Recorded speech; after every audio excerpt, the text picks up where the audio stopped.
Direction Orvaux, près de Nantes, où nous partons à la rencontre d'Anne-Sophie, 29 ans. La jeune femme aime se retrouver en forêt pour une activité très spéciale. Ouais, là, cet arbre, j'aime bien. Une fois par semaine, Anne-Sophie part au contact des arbres pour capter l'énergie de la nature. Là, je me recharge grâce à la nature. Les arbres ont des énergies, donc ils ont des propriétés régénérantes, comme on dit, donc ils permettent du coup de nous purifier énergétiquement. Ah, il est magnifique en plus. Un rituel auquel elle ne peut échapper et qui lui permet de se ressourcer. Là, je prends un arbre pour me nettoyer parce que, contrairement à une personne, on va dire lambda, on encaisse beaucoup d'énergie négative et ça permet de rééquilibrer justement et de se nettoyer et d'être le mieux possible dans un corps sain, on va dire, et d'un esprit sain. Là, je me sens ressourcée comme après une semaine de vacances. Si Anne-Sophie a besoin d'aller au contact des arbres, c'est pour évacuer les énergies négatives. En effet, la jeune femme dit posséder un don qui la différencie des autres. J'ai le don de médium depuis que je suis née. Moi, je vois les esprits, donc les défunts des gens qui sont autour de nous. Je peux les voir, les entendre, leur parler. Lorsqu'elle se promène, elle affirme qu'il lui est courant de croiser des esprits et autres fantômes de l'au-delà. Comme on est entouré de la nature, c'est plus les énergies de la nature que je ressens. Niveau défunt, là, pour l'instant, je suis tranquille. Ce don et ces visions si particulières, Anne-Sophie a décidé de les exploiter. Cela fait maintenant 2 ans qu'elle exerce le métier de médium. Un choix professionnel inattendu guidé par son ange gardien. J'aurais jamais pensé en faire un métier de mon don, justement, mais je vais vous montrer grâce à qui tout ça a pu être possible. Donc ça, c'est ma mamie Suzanne. Si l'esprit de Suzanne, sa grand-mère maternelle, semble aujourd'hui avoir permis à Anne-Sophie de développer son don, au départ, la vision de son fantôme a eu l'effet inverse. Mes dons m'ont fait très très peur quand j'étais jeune, parce qu'à l'âge de 13 ans, j'ai perdu ma grand-mère. Je suis allée chez elle et j'ai vu son esprit qui m'a parlé. Du coup, à partir de ce jour-là, j'ai tellement eu peur que j'ai bloqué pendant très longtemps. Donc pendant 10 ans, j'ai complètement bloqué mes capacités. Depuis, le spectre de la grand-mère de Suzanne a refait surface dans la vie d'Anne-Sophie. À tel point que la petite fille dit avoir des manifestations de cet esprit quotidiennement. J'étais dans mon canapé, juste ici, en train de regarder la télé tranquillement le soir, et elle est apparue juste ici. Donc des fois, ça arrive qu'elle vienne sans prévenir. Et l'autre fois aussi, elle est apparue ici, devant ma porte de chambre, parce qu'elle avait un message à me transmettre, que du coup, je suis jamais toute seule, parce que ma grand-mère, elle m'accompagne tout le temps dans ma vie de tous les jours. En plus de ses présumées capacités de médium, Anne-Sophie exerce aussi la voyance. Une activité qu'elle pratique depuis plus de 2 ans. Bonjour. Bonjour. Allez-y, entrez, je vous en prie. Aujourd'hui, elle reçoit chez elle Anthony, un ancien sceptique devenu l'un de ses plus fidèles clients. J'ai testé la voyance sans trop y croire en connaissant Anso. Jusqu'ici, il n'y a pas eu d'erreur. Elle m'a toujours dit des choses justes. Ce dernier compte sur cette séance de cartomancie pour en savoir plus sur son avenir professionnel. Alors, depuis notre dernière consultation, il y a 1 mois et demi concernant votre travail, du coup, Oui. on avait parlé d'un changement de poste. Vous attendiez une réponse. Moi, je suis toujours dans le flou à ce niveau-là. Donc, comme d'habitude, vous connaissez, je vais vous laisser choisir des cartes.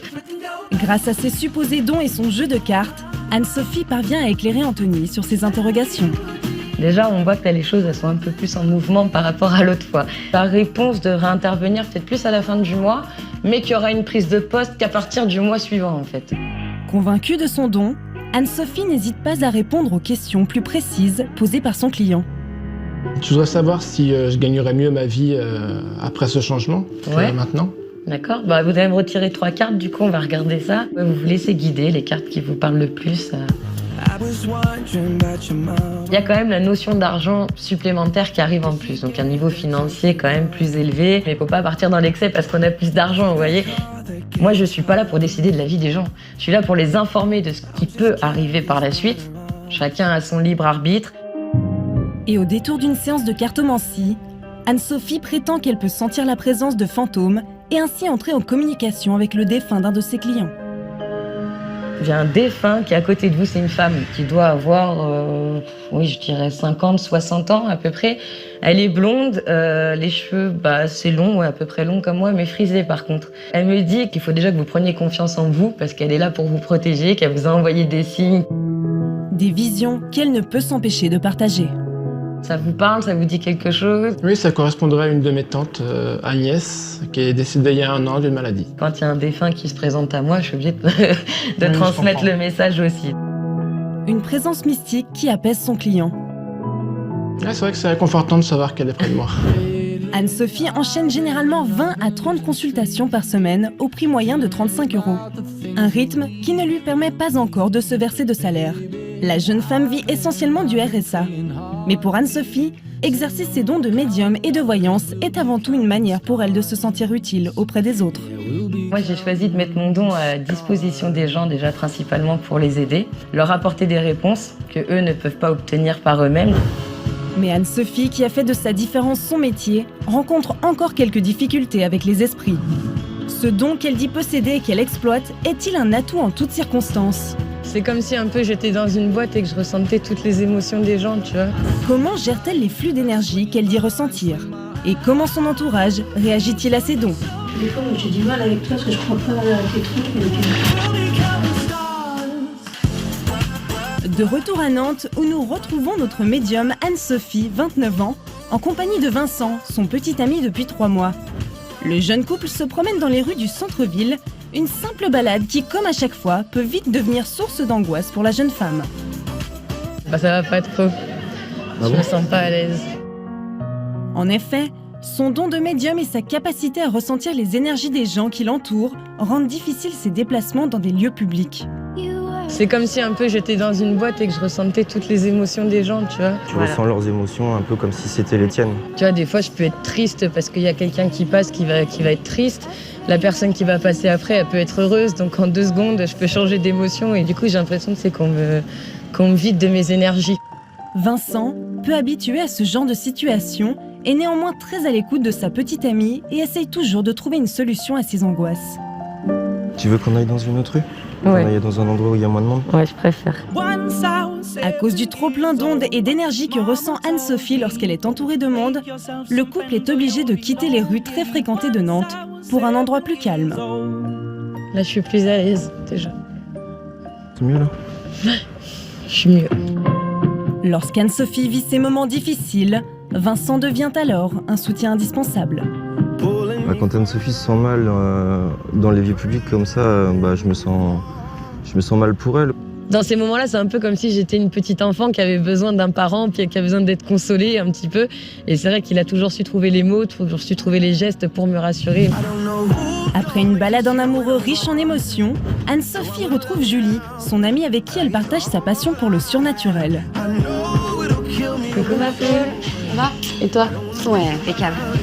Les jeunes femmes sont à la recherche de lieux abandonnés dans le but de les investir pour appeler les esprits, dialoguer avec eux et ainsi comprendre les raisons de leur présence sur Terre.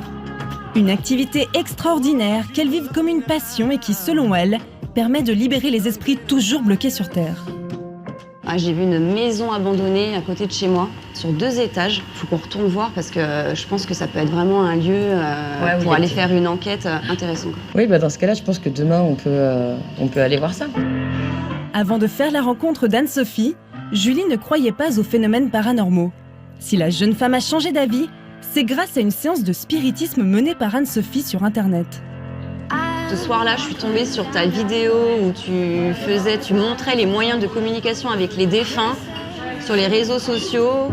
Lors de cette séance de spiritisme, Anne-Sophie est entrée en communication avec Morgane, l'amie décédée de Julie. Un moment extraordinaire qui a bouleversé les croyances de cette dernière. Quand tu es rentrée en communication avec Momo et que tu m'as donné des éléments sur elle, sur moi, sur même ses circonstances du décès, ça m'a fait me poser des questions et comme quoi il y avait vraiment quelque chose, une vie après la mort. On va dire que je t'ai un peu ralliée à ma cause, quoi. Mon côté sceptique, il s'est envolé. Ouais, c'est ça. Mais si Julie a réussi à accepter la différence de son ami médium, d'autres restent encore dubitatifs. Juju, elle fait partie des gens qui ont accepté mon métier, qui m'ont accepté comme je suis, qui maintenant elle y croit, mais c'est pas le cas de tous mes amis. Et c'est pour tenter de les convaincre de ses pouvoirs qu'Anne-Sophie a convié chez elle ses amis Aurélie et Jérémy à une soirée d'initiation au mysticisme. Des fois, j'ai du mal avec toi parce que je crois pas à tes trucs. Pour qu'ils acceptent enfin sa différence, Anne-Sophie leur propose un cours d'apprentissage au pendule. Je vous ai fait venir tous les deux, sachant que vous n'êtes pas trop ouverts à mon domaine. Elle commence par leur apprendre les bases. Tout simplement, vous allez tenir votre pendule du coup comme ça. Voilà, entre votre index et votre pouce. Vous allez venir juste le mettre au-dessus de la spirale et vous allez voir que du coup, il va prendre le sens de la spirale tout seul.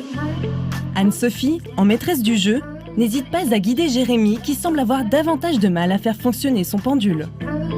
Faut vraiment pas que tu le lances en fait, il faut vraiment que ce soit lui qui parte tout seul. L'énergie que tu dégages va passer à travers ton pendule et du coup le pendule va suivre instinctivement le... Tu vois, Aurélie, il bouge. Donc j'ai pas beaucoup d'énergie comparé à Aurélie. Aurélie se laisse envoûter par les rotations de son pendule. Moi, ça fonctionne. Je suis étonnée. C'est rigolo, il bouge tout seul. C'est même pas moi. Mais Jérémy n'est toujours pas convaincu. Anne-Sophie leur propose un nouvel exercice. Le pendule, tu peux lui poser toutes les questions que tu veux, on va dire. Faut qu'il puisse répondre par oui, par non ou par peut-être. Faut vraiment le mettre au-dessus de la main, de la paume de la main. Et dans votre tête, mentalement, vous allez lui dire « donne-moi un oui » plusieurs fois jusqu'il réagisse. Et après, vous allez lui demander un non. Là, je lui demande un non, il va partir dans l'autre sens. C'est excellent, quand je dis un non, il se met dans l'autre sens. Et quand je dis un oui, il se met dans l'autre sens. Si les deux jeunes femmes manient parfaitement leur pendule, Jérémy, quant à lui, cherche encore l'astuce. Mais vous bougez vos doigts en fait. Non, du tout. Faut vraiment y croire un minimum, mais après, tout ça, c'est une question d'énergie aussi. Fin de l'atelier pour les trois amis. Il est temps pour Anne-Sophie de recueillir le sentiment de chacun.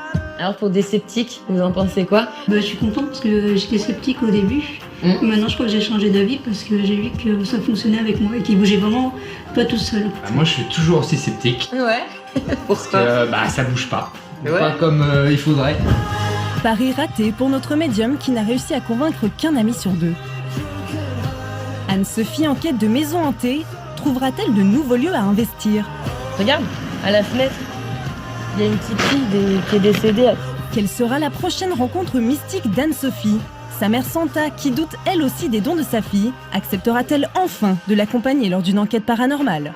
Alors, franchement, là, je sais pas.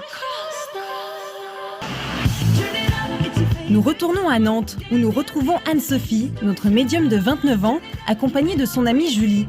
Les deux jeunes femmes partagent la même passion pour le paranormal. Aujourd'hui, elles partent à la recherche de maisons hantées où elles pourraient communiquer avec les esprits dans le but de les libérer et de les guider vers l'au-delà. Là, c'est juste ici. D'accord. Ah oui, une vieille maison en plus. T'as vu, il y a l'air d'avoir personne. Ouais, il y a personne de vivant du moins. Mais c'est vrai qu'au niveau énergie, il y a beaucoup d'esprits. Faut qu'on voit s'il n'y a pas des accès parce que là, tu vois, c'est bloqué. Regarde, c'est ouvert. Cool. En l'absence de propriétaire, les deux jeunes femmes, poussées par leur quête du mystique, n'hésitent pas à entrer sur le terrain afin d'accéder à la maisonnette qui semble abandonnée. Il va falloir qu'on essaye de voir si on peut pas rentrer.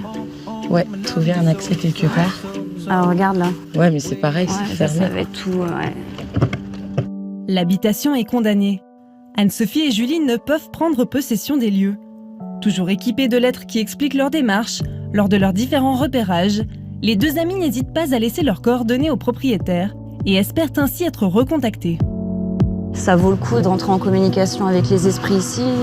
Oui, je pense qu'on peut revenir au moins essayer. Oui, c'est vrai qu'elle est très chargée cette maison, donc je suis très étouffée, très oppressée. Après, on peut toujours laisser un courrier au propriétaire pour lui expliquer ce qu'on fait, qu'on est intéressé par sa maison parce qu'elle est hantée par des esprits. Bon, on continue? Ouais, on continue. Allez. Généralement, les propriétaires ne donnent pas suite à leurs demandes. Mais les filles ont tellement envie d'entrer dans ces lieux qu'elles ne se découragent jamais. Nous, on n'est pas là pour forcer les gens ou quoi que ce soit. On respecte le fait qu'il y ait des personnes qui ne croient pas à ce qu'on fait. Donc, dans ces cas-là, si on a une réponse négative, on ne pousse pas plus, on les remercie du temps qu'ils nous ont accordé et puis on repart vers d'autres recherches. Au détour d'une rue, Anne-Sophie ressent de puissantes énergies se dégager d'une maison. Tiens, regarde cette maison-là. J'ai Ah ouais. l'impression qu'il y a pas mal d'esprits devant. Ah, je vais faire plein de choses sur celle-là. Regarde, à la fenêtre, il y a une petite fille qui est décédée. La jeune femme aperçoit même un fantôme à la fenêtre. Ouais, elle est là, à la fenêtre, juste là. Où il y a le balcon, en fait. Apparemment, elle doit dater des années 40 à peu près, vu sa tenue. Mais elle est toute mignonne, c'est les brunes, les cheveux tout bouclés. Ouais, vraiment avec la petite chemise de nuit, c'est d'époque, blanche, très longue, et le col un peu brodé. Anne-Sophie pense que la maison est habitée, mais hors de question pour les deux jeunes femmes de passer à côté. Ouais, je pense que ça peut être pas mal d'essayer de On contacter peut les peut-être essayer propriétaires. de sonner. S'il répond pas, au pire, laisser un courrier. Ça, c'est vrai que ça m'intéresserait bien de Ouais, de retourner, ouais. venir ici un soir. On va faire ça. Nouvel échec pour Anne-Sophie et Julie, qui devront attendre que les propriétaires les recontactent. La dernière personne qu'Anne-Sophie aimerait convaincre de l'existence de ses pouvoirs surnaturels, c'est sa mère, Santa. En effet, malgré les demandes répétitives de sa fille, Santa n'a jamais voulu assister à une séance de spiritisme et la mère continue d'émettre des doutes quant aux dons supposés d'Anne-Sophie. Comme chaque semaine, Anne-Sophie a rendez-vous chez elle pour une petite pause gourmande. Comment? Bonjour ma puce. Ça va? Et toi? Ça me fait plaisir. Ouais. L'occasion pour la mère et la fille d'aborder un sujet tabou, le métier de médium d'Anne-Sophie. Ça a Alors, été la qu'est-ce semaine. que tu racontes toi? Beaucoup de travail, donc Beaucoup de travail. C'est un peu ce que j'en pense. En effet, pour Santa, l'activité de sa fille n'est pas un métier. ouais, ce qui te gêne, c'est que j'ai pas une vie Non, carrée comme les autres. t'as en pas fait. une vie J'ai comme pas une les vie autres. comme les autres. Mais c'est vrai. Mais attends Anne-Sophie, toi t'es là, t'es chez toi, tu me dis que t'as bossé, tu m'appelles, oui, aujourd'hui j'ai travaillé, j'ai fait 2 consultations. Pour moi c'est complètement... j'ai du mal à m'imaginer que ce soit un travail. Pour moi c'est plus un loisir qu'un travail. Et ouais. Moi, j'ai pas de problème avec ça. Je sais que j'aime mon métier, que je fais du bien aux gens. Je vois pas où est le problème là-dedans, en fait. Pour prouver à sa mère que son activité est légitime et que ses dons sont bien réels, Anne-Sophie ne se décourage pas et lui fait une nouvelle proposition. J'aimerais que tu me suives dans une enquête, dans une investigation paranormale avec Juju demain soir. Alors, comment te dire? Là, tu me proposes d'aller à une investigation. Franchement, là, je sais pas. Tu connais mon côté très cartésien. Ça me fait peur. Après, c'est pas voir mon métier. Je t'emmène pas en consultation avec moi, avec un client. C'est là, on va arriver avec du matériel. Tu vas voir que on a des voix, qu'on entend des choses, qu'on a des preuves qu'il y a quand même quelque chose après. Écoute, vraiment, si je viens, c'est vraiment... Mais j'ai vraiment envie que tu me le prouves, quoi. Je ne me déplace pas si tu me prouves pas. Il n'y a pas de souci. Anne-Sophie parviendra-t-elle à convaincre sa mère qu'il existe une vie après la mort? Comment Santa réagira-t-elle aux nouvelles révélations mystiques de sa fille? Est-ce que quelqu'un souhaiterait se manifester, s'il vous plaît? Et remettra-t-elle une nouvelle fois en question les pouvoirs surnaturels d'Anne-Sophie? T'entends? On entend des toc-toc en arrière. Oui, mais on ne sait pas ce que c'est.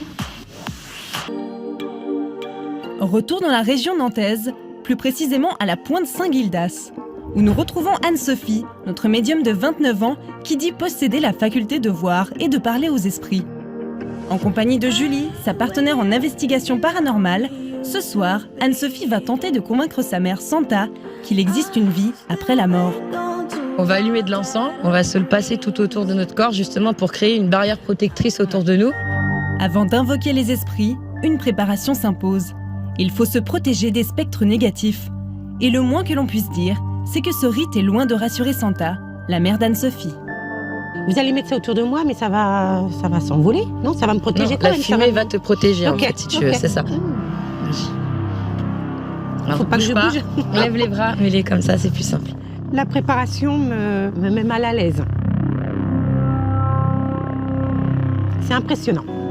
C'est dans un blocos datant de la Seconde Guerre mondiale que les 3 femmes vont entrer en communication avec les esprits. Mais avant de débuter la séance, Anne-Sophie a encore quelques recommandations. Quand on va arriver dans le lieu, le plus important, c'est de faire aucun bruit. On dit toujours bonjour.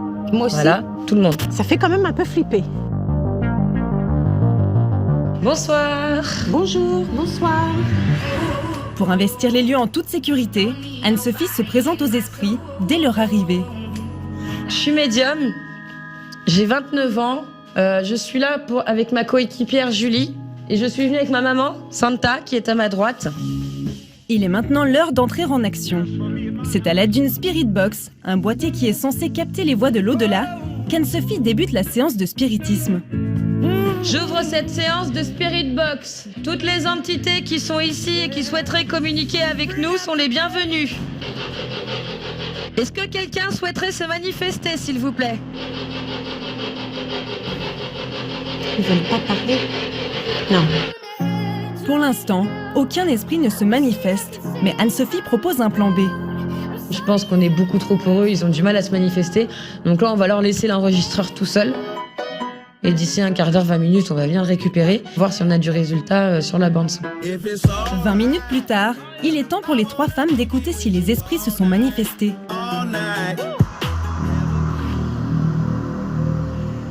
T'entends ? On entend des toc-toc en arrière. Oui, mais on sait pas ce que c'est. On a entendu une respiration juste après. Oui, j'ai entendu un petit peu, mais je sais pas, je suis pas convaincue là encore. Pour mettre fin à la perplexité de sa mère, Anne-Sophie fait une dernière proposition, la planche Ouija. Donc avec la Ouija, on a ce qu'on appelle une goutte qu'on va venir poser sur la Ouija en fait, et on va juste venir superposer nos doigts. Et du coup, si tu veux, avec l'énergie, eux, ils vont réussir à déplacer la goutte. Impressionné, Santa se prête au jeu. Qui c'est qu'on mène là? C'est lui. C'est l'entité qui dirige. C, M, arrête. A. C'est maman, elle t'a dit. Ouais. C'est mamie, quoi. Et l'énergie de ouf. Ouais. C'est ma mère. Suzanne, l'ange gardien et grand-mère d'Anne-Sophie, fait une nouvelle fois surface dans sa vie. Cette fois, c'est pour entrer en contact avec sa fille Santa. Je t'ai. Je crois qu'elle veut dire je t'aime. C'est ça, mamie, que tu veux dire je t'aime? Santa est bouleversée, mais elle a encore besoin de preuves. Elle pose alors une question dont elle est la seule à connaître la réponse. Elle questionne la planche de Ouija sur son frère Hervé, décédé il y a quelques années, et dont elle ne parle jamais avec sa fille. Hervé, il a quel âge? 4. 42. C'est pas possible. Je sais pas quel âge il avait, tonton, quand Mon il est frère, décédé. quand il est mort, il avait 42 ans. Il est mort à 42 ans. Je n'invente pas. On arrête. Ouais. Submergée par l'émotion, Santa finit par croire à l'existence de l'au-delà et aux esprits, ce qui touche énormément Anne-Sophie. Je suis obligée de penser qu'effectivement, c'est vrai. Enfin, là, j'ai eu la preuve, c'était probant, j'ai vu, elle l'a écrit. Je suis obligée de penser effectivement qu'il y a des esprits. Ça me touche forcément, parce que ça fait tellement d'années que j'essaie de lui prouver par A plus B qu'il y a vraiment quelque chose. Émue, Anne-Sophie doit cette fière chandelle à son ange gardien, sa grand-mère, Suzanne. Voilà, quoi. Merci mamie, parce que grâce à elle, au moins, elle a mis un pied dans mon monde et je sais que c'est que le début. Depuis notre tournage, Santa est toujours sous le choc des révélations faites par sa fille. Anne-Sophie et Santa ne sont pas retournés faire d'enquête ensemble, mais désormais mère et fille parlent librement du spiritisme et des dons présupposés d'Anne-Sophie. La mère s'est même découvert des dons de magnétiseur.